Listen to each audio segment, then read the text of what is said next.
Good afternoon, everyone. Today I'm going to be making some stuffed cabbage rolls. There were 3 things guaranteed when we went to my grandmother's house. And we lived in Florida and we would travel up. There were 5 of us children and we would spend a couple days on the road, but it was pretty much guaranteed one of 3 different things, or maybe 2 of them, were going to be ready for us the minute we drove in. And they were halupkis, bellinis, and pierogies.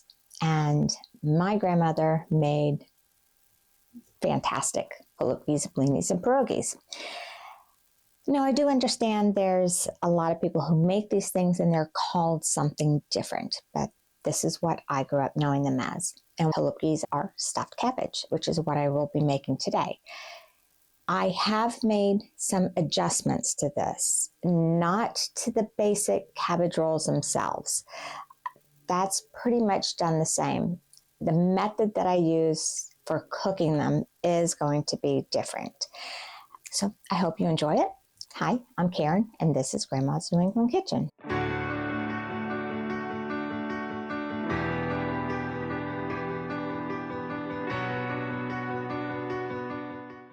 I'm going to get this water boiling here in a minute to get the cabbage in and get the leaves off.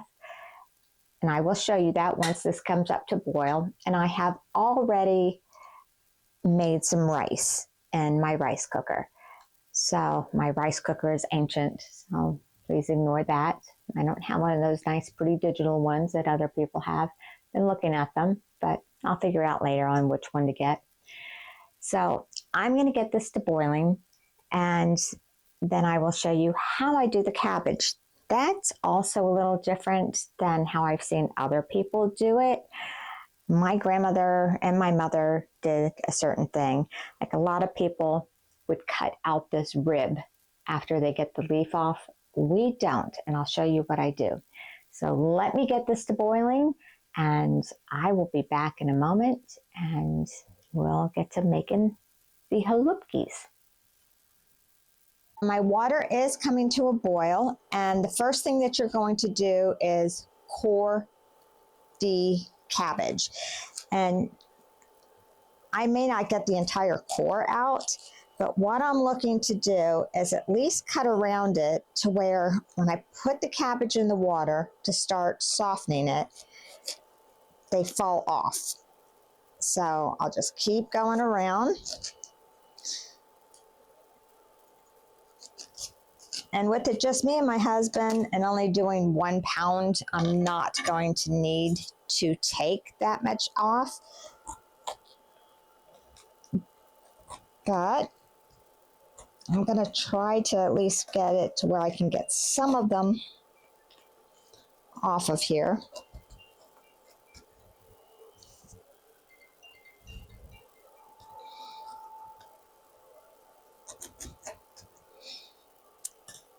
And then put this down in the water to start getting the leaves soft, and then I'll pull them off. So I'll see you in just a minute. Another thing that I do is I stick a fork down in it. That way as I can roll it around as they're getting soft. And then I get a plate. I actually have 2 plates.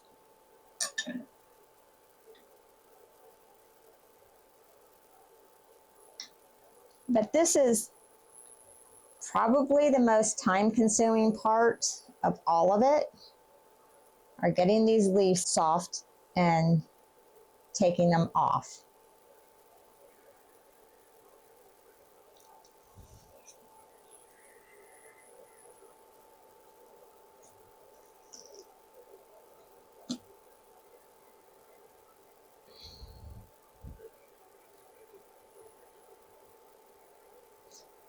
You can start playing with them a little. You'll see the leaves starting to come off. And the fork does not want to stay in this.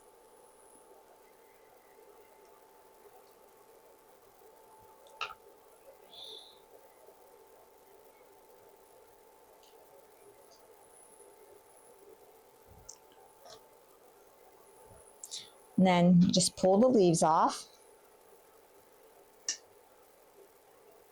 I'm going to let that go a little bit more. And then this is what I was talking about. A lot of people, these could be a little softer, and I will put them back in to get them a little softer.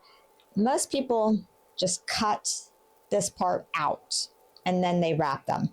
The way my grandmother taught us is you take the knife down and you basically thin it out to where it's about the same thickness, and then you have the whole leaf, and then you only discard that part. So I am going to put these in here to get them a little bit softer and more pliable. Same thing on this one.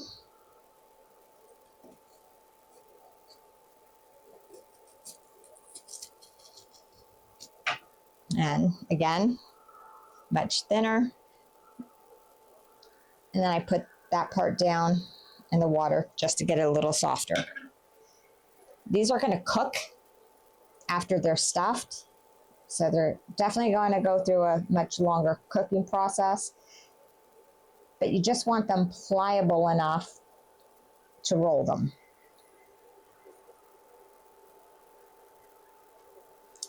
And what I'm going to do is keep working on this cabbage. It's going to take a little while, but just keep going around. And if I realize I didn't cut close enough to get a leaf off, I'll go in and cut it. And there we go. We got another one off.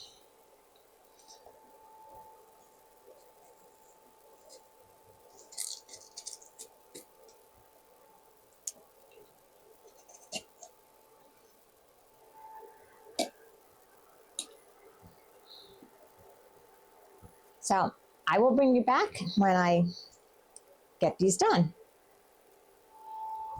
What I am going to do is get the hamburger filling that's going to go in. So this is a grass-fed, grass-finished 1 pound of ground beef.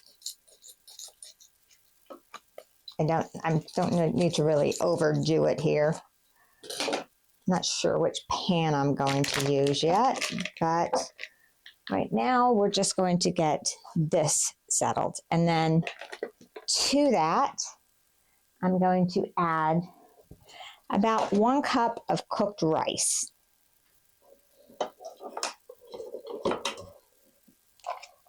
And here's the thing, you're cooking. I'm trying to come up with measurements just so everybody has it. But this is something that I would just normally throw everything in. And then on regular salt, I'm going to put about a teaspoon.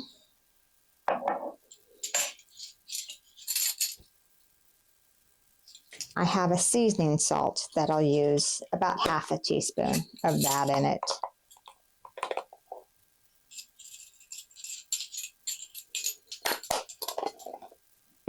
And I just realized a few things that I forgot, so let me go grab them and I'll be right back and we'll finish this up. I got what I needed, which was an egg, but some garlic powder.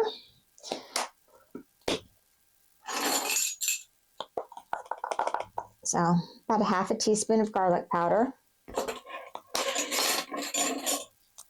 Some fresh ground pepper.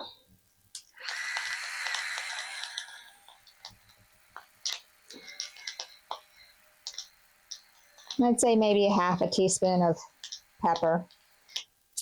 However much you like, it's really to taste. And then 1 egg.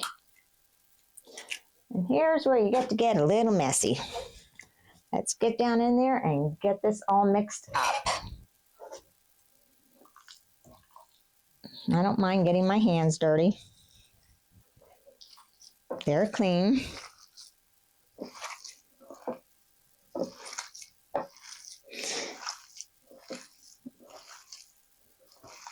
That's all mixed up. Let me go wash my hands. And then I'll be back and I'll show you how we will put all of this together. One thing that I did realize that I forgot to do was add some thyme to the meat mixture. So just maybe about half a teaspoon, a quarter teaspoon of thyme, and then mix it up.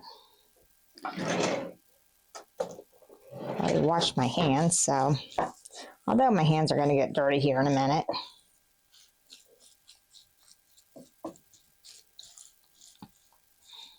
And then more thyme is going to go on the sauce and everything.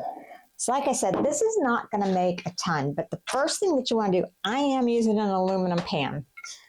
Just easy cleanup, and it's Monday. This Thursday is Christmas. Things are crazy, so that's why I'm trying to do something that's fairly easy. When I say fairly easy, we can reheat these and have more down the road. So I am going to go with the tomato puree,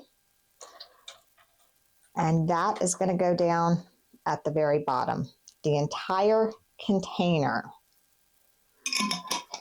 Now, where things are different with, like my grandmother, she did use a tomato sauce of some sort, watered down in a pot. Everything was layered in and then boiled. Like I said, I don't do that. So I'm going to set this off to the side and then bring my cabbage leaves in here and my filling. So I will start with these. They're nice and pliable. So just make a little mini meatloaf type thing, set it in the middle, roll it, fold the side over, pull that out, fold the other side over, and then roll them up. Where this little part is, you just put it down in the pan on the roll. And I'm just going to keep filling these up. So let me move this over to the side. I'm zoomed in a little bit so you can see everything. So I'm very limited space here. So let's take another one. And some of the things that I do different. One, I bake them. My mother and my grandmother, they boiled them. The second thing I do that's different is I add other vegetables on top. I think it adds more flavor and gives you just a little bit more on your plate than just cabbage and meat and tomatoes. So just keep putting it in there and roll it.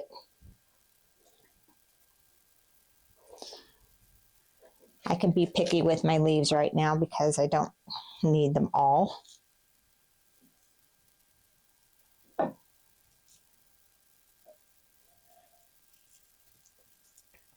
It's like a long meatball. Stick it in there and then fold it up, roll it into the pan.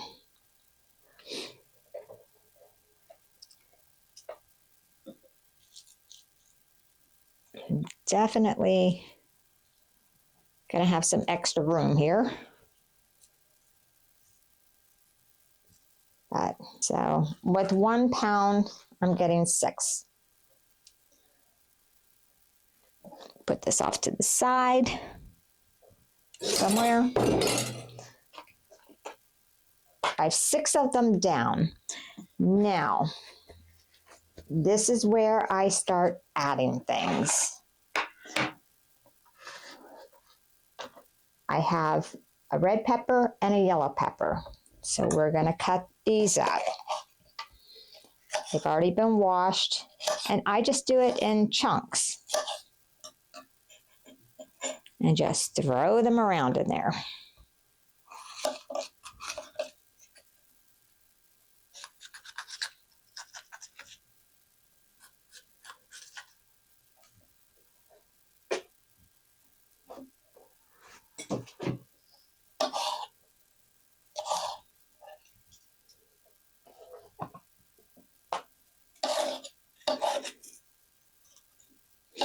So when you go to serve these, About 2 will go on a plate along with peppers and mushrooms. I have some baby bellas here that are also going to be cut up.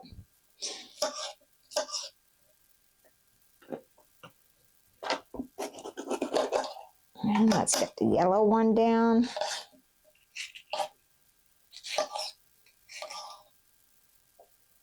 You can cut them as big or as small as you like. If I was doing more than 6, I would definitely be using a big roasting pan. I don't think you can see that back there. I wasn't sure. I should have known with only 1 pound of meat that I was not going to get a whole bunch. Then the next thing are the mushrooms. This is very big, so I do them in chunks. Here again. Everything's in chunks. And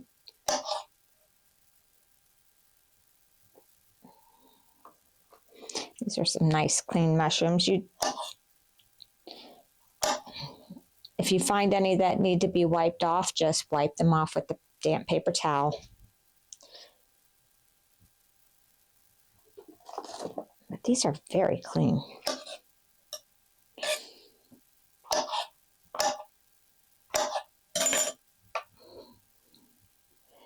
Then I will put some more pepper on them.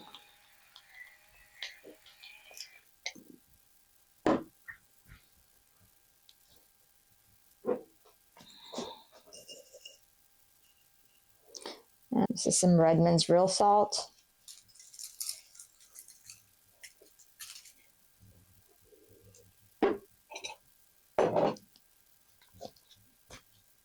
Basically the same things that are down in the meat. Ah, shoot.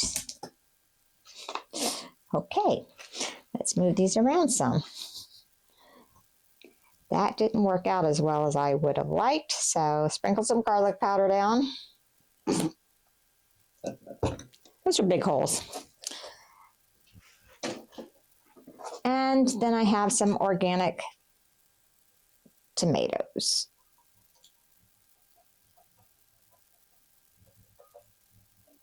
And get those on there. Okay, so that's basically it. What you can do after this is to protect everything. Here's where you can cut that core out. So then you can lay them a little bit flatter now. And you just cover it up with your leftover cabbage leaves.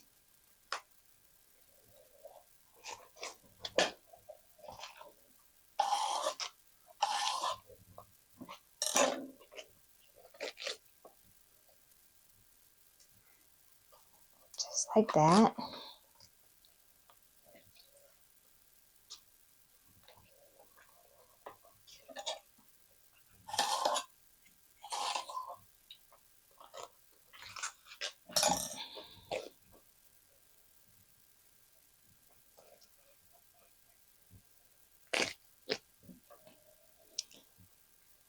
And then this is going to be covered up with foil and go in a 350-degree oven for roughly about an hour and a half. And then it will be ready to eat them. So when they come out of the oven, I will bring you back and show you what they look like. But like I said, this is going to get covered with foil and then go into the oven. So I'll see you in a little while. Okay, so this is all done. It's very hot and steamy. And what I've done is some of the extra rice goes on here. And then cabbage roll. You take the gravy, some peppers and mushrooms. And actually, you can take some extra cabbage.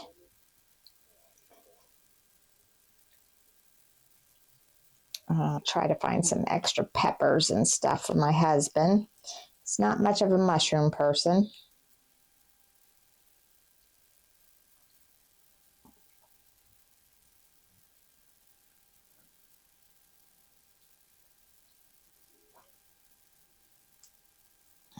Okay, so there's one already.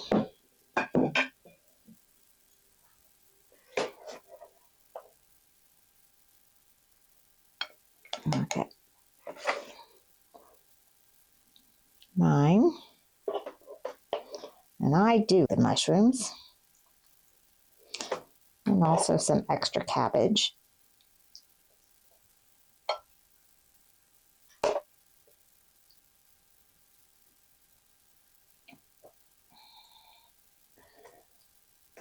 Some extra peppers for my husband.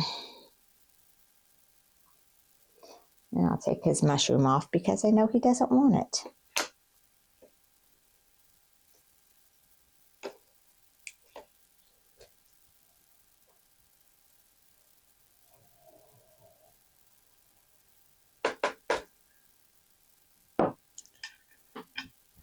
So there we go. Let me move the camera. I will take a taste. But before I do that, let me cut it.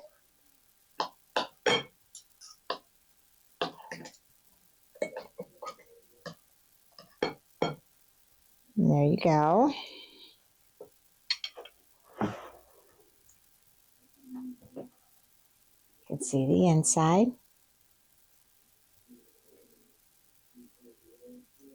And that is a fantastic meal.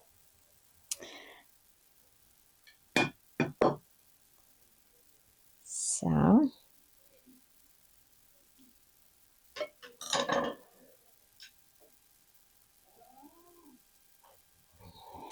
whoop, that light is very bright. So, here we go.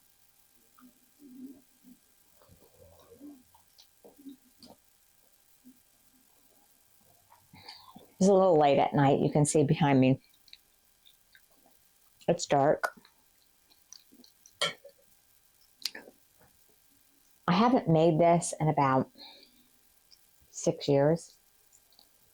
Last time I made it, I went down to Florida, and my father, who had had a stroke, was in an assisted living, and we went and rented a condo in Fort Walton Beach right on the water. And this was actually one of my father's favorite meals. I've not really made it since then. We took him out and brought him out to the condo, and he sat